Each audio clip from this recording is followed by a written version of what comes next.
اللہ تعالیٰ جب کسی سے بھلائی کا فیصلہ کرتے ہیں، جب مسکراتے ہیں اللہ، تو پھر دنیا سخت کر دیتے ہیں، پھر مسائل آتے ہیں ہم. دنیا سخت کس کی سب سے زیادہ ہے؟ جو کانفیڈنس میں سب سے لو ہے، اس کے لیے دنیا سب سے سخت ہے. سو اپنے کانفیڈنس کو اپنی کیپیبلٹی پہ رکھنا چھوڑ دیں. یہ فزکس کیمسٹری بایولوجی کو چھوڑیں. اللہ، دیٹس اٹ. صرف اللہ عز و جل. دعا اتنی بڑی چیز ہے جو آپ کو اللہ سے کنیکٹ کرتی ہے کہ اللہ مجھے تو چاہیے، مجھے کیمسٹری نہیں چاہیے، مجھے میرا سیروٹونن نہیں چاہیے، مجھے تو چاہیے. مجھے کسی بھی شخص میں، کوئی بھی انسان کو میں دیکھوں تو میں کمپیئر نہ کروں، کیونکہ مجھے یہ نہیں بننا، مجھے تو چاہیے بس. سب سے پہلے شروع کرتے ہیں اسی حدیث سے جس کی وجہ سے ہم سب اس وقت اکٹھے ہونے کی کوشش کرتے ہیں، کام کرنے کی کوشش کرتے ہیں اور کرتے بھی ہیں کام. مگر پھر اس کے بعد پھر شیطان کا ایک حملہ ہوتا ہے ہمارے اوپر، پھر تھکن آتی ہے، کنفیوژن آتی ہے، اپنے اوپر سے یقین اٹھنا شروع ہو جاتا ہے. اصلی مسئلہ یہ ہے. اور میرا موقف یہ ہے کہ انسان کو اپنے اوپر سے کبھی بھی یقین نہیں اٹھ سکتا. انسان کے اوپر کیپیبلٹی نہیں ہے اپنے اوپر سے یقین اٹھانے کی. اس کو اصل میں اللہ تعالیٰ نے سب سے پہلے اسی بات کو ایڈریس کیا ہے کہ تو اور تیرا یقین اصل میں آپس میں کوہیرنٹ ہو نہ ہو، اس سے فرق نہیں پڑتا. اگر تو اپنے اوپر ہی رہے گا تو رہ جائے گا. تو اپنے اوپر یقین نہ کر، میرے اوپر یقین کر. اللہ تعالیٰ نے شروع دن سے یہ بتایا کہ آپ اللہ پہ یقین کریں. اللہ تعالیٰ نے یہ پورا کا پورا معاملہ خود ہاتھ سے لکھا ہوا ہے. ایک خاص پوائنٹ سے لے کے دوسرے پوائنٹ تک لے کے جانا ہے، جس کو ہم سمجھ سکیں تو سمجھ لیں، نہیں سمجھ آ رہی تو اللہ پہ چھوڑ دیں. اگر ایک بچے کو یہ معاملہ ہو اور اس کو اپنے باپ پہ سے یقین اٹھ جائے تو اس کو ہم بیمار کہتے ہیں. اس کو سائیکالوجسٹ کے پاس لے کے جاتے ہیں، اس کو دوا دارو کی جاتی ہے اس کے ساتھ کہ بھائی کیا ہو گیا، کیوں ٹرسٹ، تمہارا باپ ہے، ماں ہے، انہوں نے تمہارے ساتھ جو کچھ بھی کیا ابھی تک، جتنے پل بڑھ گئے ہو، اس کے بعد تمہارا کس بیس کے اوپر ہے باپ یا ماں پہ یقین اٹھ رہا ہے. اس کو ٹرسٹ ڈیفیسٹ کہتے ہیں، اس کو ڈسنس بولتے ہیں، اس کو ہزاروں بیماریوں کی جڑ ہے. اس کے بعد ڈپریشن شروع ہو جاتی ہے اس کو، بیسکلی وہ سیلف ورتھ لوز کر جاتا ہے، سیلف اسٹیم فریکچر ہو جاتی ہے. یہ معاملہ ہمیں گھر میں سمجھ آ جاتا ہے، مگر ہمیں اللہ کے ساتھ یہ معاملہ سمجھ نہیں آ رہا، اسی لیے قرآن سمجھ نہیں آ رہا. سب سے پہلے اس فلسفے کو سمجھیں کہ اللہ تعالیٰ نے سب سے پہلے قرآن پاک میں اپنی ذات کو اسٹیبلش کروایا ہے کہ آپ لوگ بے شک اپنے اوپر زیرو یقین رکھتے ہوں، کوئی فرق نہیں پڑتا، ایک خاص جرنی سے اوپر جائیں، اپنی شعور کی جرنی، اور آپ کو سمجھ آ جائے گی کہ آپ کے اوپر یقین اتنی ضروری چیز نہیں ہے جتنا آپ کا اللہ کے اوپر یقین. اور جب آپ کو یہ یقین اسٹیبلش ہو جائے گا تو آپ کی اپنی سیلف ورتھ بھی بڑھ جائے گی، سیلف اسٹیم بھی بڑھ جائے گی. یہ بات ہمیں سمجھ نہیں آ رہی. ہمیں اس وجہ سے اللہ اکبر کا مطلب ابھی تک سمجھا نہیں سکا کوئی. سوچیں، سبحان اللہ کا مطلب نہیں سمجھا سکا. اللہ تعالیٰ پہلے دن سے بتا رہے ہیں کہ تم اپنی اوقات میں کچھ بھی نہیں ہو. تمہاری اوقات ہی تب بنتی ہے جب تم میرے ساتھ اٹیچ ہو جاتے ہو. ورنہ کر کے دیکھ لو جو کوئی کر سکتے ہو، دیکھو پھر کیا ہوتا ہے. زیادہ سے زیادہ کیا کرو گے؟ ظلم ہی کرو گے. یہ میں آج بتا رہا ہوں اپنے اوپر رہنے کی. انسان اگر اپنے اوپر رہے تو پھر اپنی جبلت عیاں کر دیتا ہے. اس لیے اس روح کی آواز سننی پڑتی ہے جو اللہ نے اپنی فطرہ میں بنائی، اور اس روح کو اللہ تعالیٰ نے اپنے سے کنیکٹ کروایا کہ میں اپنی جو سگنیچر ہے، اپنی فطرہ پہ پیدا کرتا ہوں تمہیں، اپنی مرضی کی فطرہ پہ. اس کا یہ مطلب ہے میں اپنی مرضی کی فطرہ پہ پیدا کرتا ہوں، اور تمہیں ابھی تک نہیں سمجھا آ رہی، اور نہ ہی میں نے تمہیں سمجھانا ہے کہ روح کیا ہے. نہ اس چھوٹے سے برین میں یہ کیپیبلٹی نہیں کہ اس پلانٹ میں آ کے یہ برین روح کے کانسیپٹ کو کی ایکسپلینیشن کو سمجھ سکے، اس کے بعد اپنی اس لائف کو بھی اس کے ساتھ انٹیگریٹ کر سکے.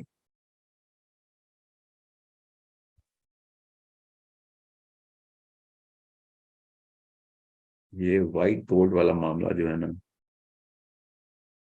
یہ ختم کریں. جی. جب آپ کو یہ بات سمجھ آ رہی تھی تب آپ کو اللہ اکبر کا مطلب پتہ چلتا ہے، تب آپ کو لا الہ الا اللہ کا مطلب پتہ چلتا ہے کہ بھئی میں اگر اللہ کے علاوہ کسی بھی اور کانسیپچلائزیشن کے اندر اپنے آپ کو اسٹیبلش کر رہا ہوں تو لا الہ الا اللہ کو میں نے نلیفائی کر دیا، میں نے سپر سیڈ کرنے کی کوشش کی.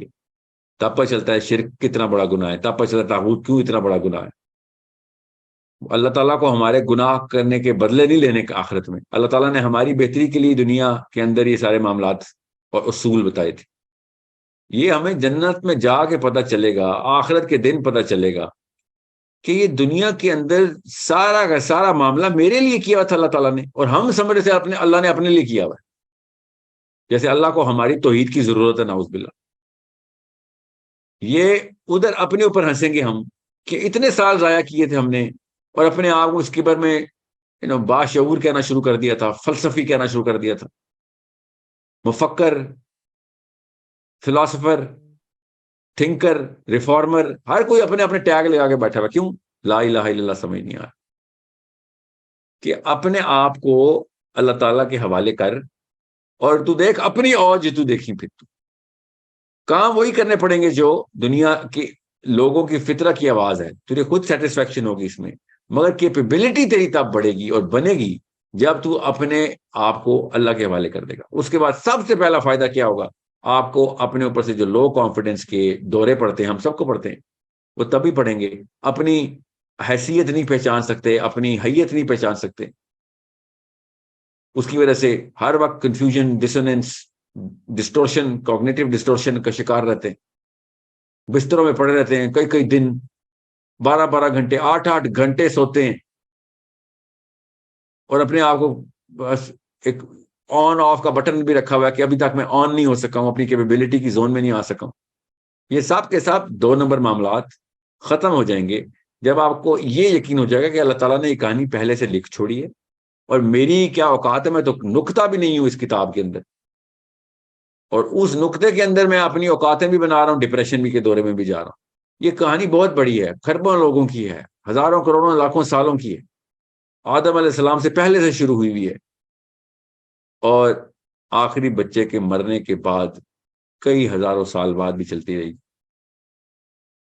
یہ بہت ضروری ہے کہ آپ کو پتا ہو کہ اللہ کے اس پلان کو سمجھیں۔ اللہ کو کتنا سمجھ سکتے ہیں کوشش کریں، مگر اللہ کا پلان جو ہے وہ تو اللہ خود بتا رہے ہیں۔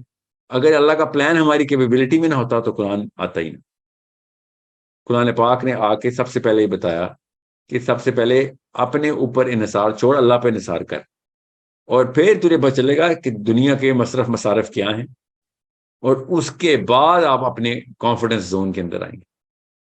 انسان کا کانفیڈنس اگر اس کے اوپر ہی ہے تو خسارے میں ہے وہ۔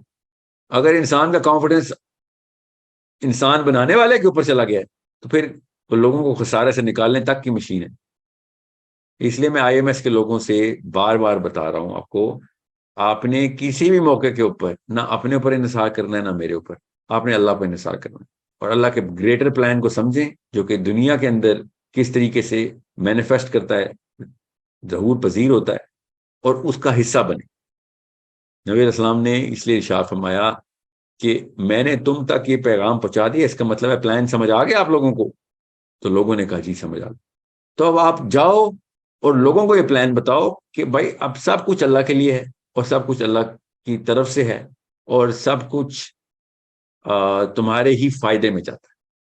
شاباش، اکٹھے ہو جاؤ اور انجوائے کرو اس گریٹر پلان کو، اور آخرت میں مسکراؤ، مسرت کے ساتھ ایک دوسرے سے ملو کہ ہاں واقعی ہم کامیاب ہو گئی۔ اور اللہ تعالیٰ قرآن پاک میں یہ بتا رہے ہیں کہ اصلی کامیابی کیا ہے۔ Okay, so it is something which is very clear if you look at it. اور اللہ تعالیٰ نے کہا تھا نہیں سمجھ آ رہی فکر نہیں کرو، پہلے مان لے، تجھے سمجھ آ جائے گی، سمجھا دوں گا، سمجھ بھی آ جائے گی، ایک بار مان کے یہ پلان ہے۔ اب وہ ادھر ادھر سے گھات کا پانی پی کے، ہر جگہ کا رگڑا کھا کے، سر کے بل گر کے، منہ کے بل گر کے، پھر کھڑا ہو کے آ کے اینڈ میں وہیں تو پہنچے گا۔ اور تو اگر یہ سمجھ رہا ہے کہ ہمارا کوئی اور ڈیکوئے پلان ہے تو فکر نہ کر، پرانے مفکرین سے پوچھ لے، اینڈ میں وہ بھی وہی پہنچے۔ تجھے کوئی نیا سیارہ نہیں مل گیا، تجھے کوئی نیا جسم نہیں مل گیا، وہی کچھ ہی ملا ہے جو پچھلے انسانوں کو ملا تھا، وہی سیارہ ہے، وہی چکا ہے جس میں گھوم رہا ہے وہ۔ اللہ تعالیٰ نے سورہ بقرہ میں کہا کہ دیکھو ذرا ان کو، اندھیرے میں چل رہے ہیں، بجلی چمکتی ہے، ہلکی سی دیر کے لیے وہ برق جب روشنی دیتی ہے تو آگے دیکھتے ہیں، ظاہر کتنا آگے دیکھ سکتے ہیں وہ آدھے سیکنڈ میں، تو دیکھتے ہیں کہ آگے گڑھا کدھر ہے، وہاں پہ نہیں قدم رکھنا، پھر وہاں پہ کھڑے ہو جاتے ہیں کیونکہ اتنا اندھیرا ہے، سمجھ نہیں آتی۔ یہی ہمارے ساتھ ہو رہا ہے، ہم مسلمانوں کے ساتھ ہو رہا ہے، ہمیں سمجھ نہیں آ رہی، پھر ڈپریشن میں چلے جاتے ہیں، پھر کوئی آیت سنتے ہیں، کوئی ایک بیان سنتے ہیں، پھر روشنی آتی ہے، پھر آگے چلتے ہیں، پھر اندھیرے میں چلے جاتے ہیں۔ دوائیاں، ہسپتال، psychologist, therapist, motivational speakers, religious speakers, پھر آتی ہے کوئی روشنی، پھر اندھیرا آ جاتا ہے، پھر بیوی بچے دیکھتے ہیں، اسکول، کالج، دفتر، جاب، پھر گم ہو جاتے ہیں، پھر سمجھ نہیں آتی کیا کریں، پھر واپس آتے ہیں ایک سیکنڈ کے لیے۔ اللہ تعالیٰ کہہ رہے ہیں کہ تو اصلی نور میں کیوں نہیں آ جاتا، کیوں یہ برق کا انتظار کرتا ہے کہ کب بجلی چمکے گی تو تھوڑی دیر کے لیے روشنی ہو جائے گی۔ اصلی نور کی طرف آ، روشنی ہی روشنی ہے، اور لوگوں کو پھر لے کے آ۔ تجھے پتا کیسے چلے گا کہ لوگ اندھیرے میں، جب تک کہ تو خود نور میں نہیں آئے؟ اوکے، اللہ ولی الذین آمنوا یخرجہم من الظلمات الی النور، کہ اللہ کے پاس، جو اللہ کے پاس پہنچ گیا، جس کا ولی اللہ بن گیا، اللہ تعالیٰ اس کو اندھیروں سے روشنی کی طرف لے آتے، اور جو نہیں آتے، اللہ تعالیٰ نے اسی آیت میں آگے بتا دیا کہ جو طاغوت کے ہو، اپنے اوپر طاغوت کا کیا مطلب ہے؟ اپنے آپ کو اللہ سمجھتے ہیں کہ میں اپنے اوپر ہوں، جی میں ہی ہوں جو کچھ کر رہا ہوں۔ آیت صاف صاف بتا رہی ہے کہ بھائی یہ نہیں، کوئی نہیں مانتے، کفر کرتے ہیں، نہیں مانتے اس پلان کو، نہیں سمجھ آتی ان کو اس پورے کے پورے معاملے کی، تو کفر کرتے ہیں کہ ہم نہیں مانتے، ہم خود ہیں جو کر سکتے ہیں، اپنی سیلف ورک بناؤں گا میں، سیلف میڈ مین ہوں میں۔ تو اللہ تعالیٰ کہتے ہیں پھر کیا ہوتا ہے؟ یخرجہم من النور الی الظلمات، کہ اللہ تعالیٰ پھر ان کو نور سے نکال کے ظلمات میں ڈال دو، اور پھر آگے بتایا کہ بس یہ پھر آگ میں ہی رہیں گے، ادھر کی روشنی میں ہاتھ تاپیں گے اپنے کہ ہاں بس یہی ہے ادھر۔ سو روشنی ہے، آگ کی بھی ہے، اس سے گزارا کر کے دیکھیں تو پھر اس حالت میں تو نہیں بچیں گے ہم کہ کچھ کر سکیں۔ نور کی بھی ایک روشنی ہے، وہ راستہ دکھائیں گے، اس آگ آپ کو ختم کرنے کے لیے، نور آپ کو اثر نو بلڈ کرنے کے لیے۔ سو یہ بہت ضروری ہے کہ آپ کو پتا ہو کہ آپ کو آئی ایم ایس کا مشن میں نے نہیں دیا، یاد رکھیے گا۔ آئی ایم ایس میں آپ اپنی کسی کیپیبلٹی میں نہیں آئے ہوئے، طاغوتی باتیں ہیں۔ اللہ تعالیٰ اپنی مرضی سے چنتے ہیں انسانوں کو۔